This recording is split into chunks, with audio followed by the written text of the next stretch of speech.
Assalamualaikum warahmatullahi wabarakatuh. Video kali ini kita akan membahas mengenai usaha, energi, dan daya. Energi sendiri merupakan kemampuan untuk melakukan usaha. Yang pertama ada energi potensial dengan persamaan EP sama dengan M dikali G dikali dengan H, di mana EP adalah energi potensial, satuannya adalah Joule. M adalah massa benda, satuannya kilogram, dan G merupakan percepatan gravitasi, satuannya M/s². Biasanya kalau misalnya dalam suatu soal itu tidak diketahui, kita boleh pakai 10 meter per sekon kuadrat. Tetapi ada juga soal atau buku yang menyatakan bahwasannya percepatan gravitasi bumi nilainya adalah 9,8 meter per sekon kuadrat. Kenapa berbeda? Tidak berbeda. Hanya saja kalau seandainya 9,8 ini saya bulatkan, akan memperoleh nilai 10 sama, sehingga hasilnya nanti untuk perhitungan tidak terlalu signifikan. Sedangkan H adalah ketinggian, satuannya adalah meter. Intinya untuk energi potensial itu digunakan untuk benda yang memiliki ketinggian. Dalam soal itu adalah posisinya bendanya memiliki ketinggian.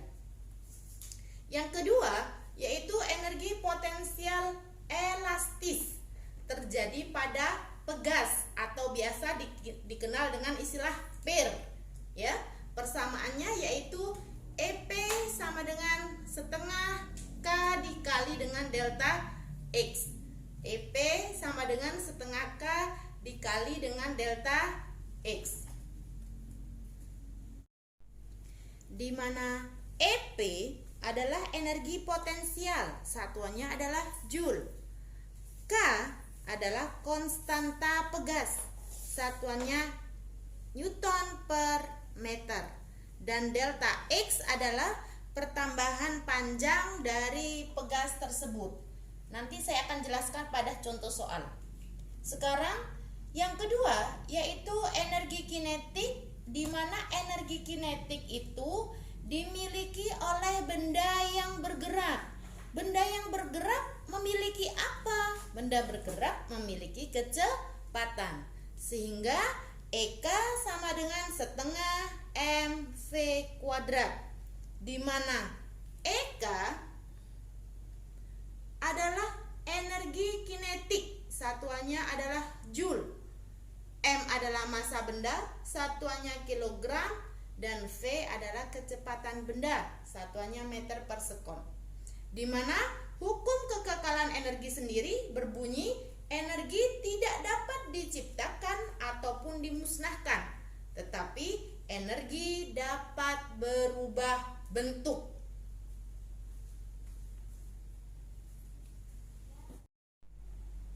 Hukum kekekalan energi akan mengacu pada energi mekanik, yaitu energi yang memiliki nilai ketinggian dan kecepatan, sehingga persamaannya akan muncul EM sama dengan EP ditambah dengan EK. EP sendiri adalah potensial. Ingat, energi potensial adalah energi yang dimiliki oleh benda yang berada pada ketinggian tertentu. Sedangkan energi kinetik adalah energi yang dimiliki oleh benda yang bergerak sehingga memiliki kecepatan.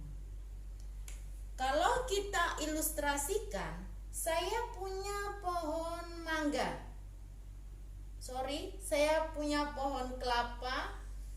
Kelapa ini jika masih berada di atas pohon dan tidak jatuh, maka dia memiliki energi potensial maksimum, memiliki EP maksimum.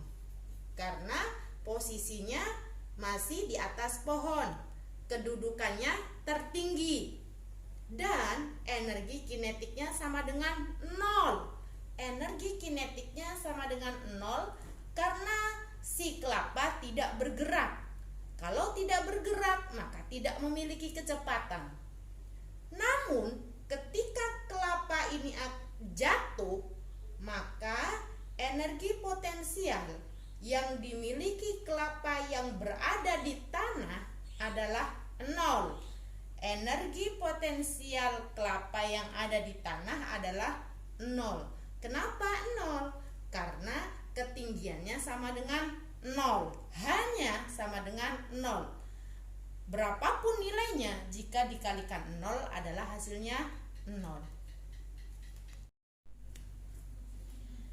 Perubahan energi yang terjadi bisa dibantu dengan mesin, sehingga untuk menghitung efisiensi dari mesin tersebut, kita menggunakan persamaan persentase, yaitu energi keluaran dibagi dengan energi masukan dikali dengan 100%. Maka untuk lebih lanjutnya, mulai dari energi potensial, kemudian energi kinetik, energi mekanik, dan efisiensi mesin, kita akan membahasnya dalam soal berikut ini.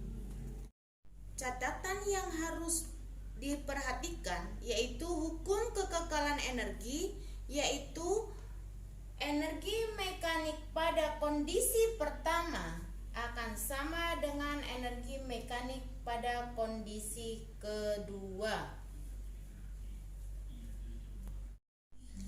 Oke, kita lihat contoh soal berikut. Sebuah benda bergerak vertikal ke atas dari ketinggian 0 dengan kecepatan awal 20 meter per sekon. Jika massa benda adalah 4 kilo, berapa energi mekanik benda pada posisi tertinggi? Kalau kita ilustrasikan, kita melempar bola ke atas, ya. Kita melempar bola ke atas, di mana ketika bola ini berada di bawah, maka ketinggiannya H sama dengan 0. Dan untuk kecepatan awal V 0-nya atau V atau kecepatan awal sama dengan 20 meter per sekon. Massa benda sendiri adalah 4 kilogram, ya. Kalau kita masukkan ke dalam hukum kekekalan energi, maka EM2 sama dengan EM1, atau dibalik juga boleh. EM1 sama dengan EM2 boleh. Karena di sini yang ditanyakan adalah energi mekanik pada posisi tertinggi pada kondisi kedua. Kenapa? Karena ini pada saat awal bola ini akan ke atas, itu adalah kondisi pertama. Kita masukkan persamaannya satu-satu. Maka EP1 ditambah dengan EK1. MGH1 sama dengan MGH1 ditambah dengan setengah MV kuadrat. V-nya adalah V0, kecepatan awal. M-nya saya masukkan 4. Karena di sini gravitasinya tidak diketahui, tadi kita ngambil paling simpel, yaitu 10. Sedangkan H1-nya kondisi awal adalah 0. Ditambah dengan setengah dikali 4 dikali kecepatan awalnya berapa? 20 kuadrat. Sehingga berapapun nilainya, jika dikalikan 0 hasilnya sama dengan 0. Sedangkan setengah kali 4 kali 20 kuadrat saya sederhanakan. Saya sederhanakan biar lebih mudah. Saya coret di sini 2. Ya. Sama dengan 0, tidak perlu saya hitung lagi. Yang bawah habis, sisa 2. 2 kuadrat adalah 4. 2 kuadrat adalah 4. 2. Langsung saja. 2 kuadrat adalah 4. Saya kali 2, 8. 0-nya pangkat 2. Satuannya Joule. Kalau misalnya masih kebingungan untuk menghitung, saya coba jabarkan di sini. Setengah dikali dengan 4 dikali dengan 20 kuadrat. Setengah saya kali 4, saya kali 20, saya kali 20. Saya coret. Di sini ada sisa angka 01. 0-nya sisa 1. 4 dikali 2, 8. Sisa 01 saya tulis.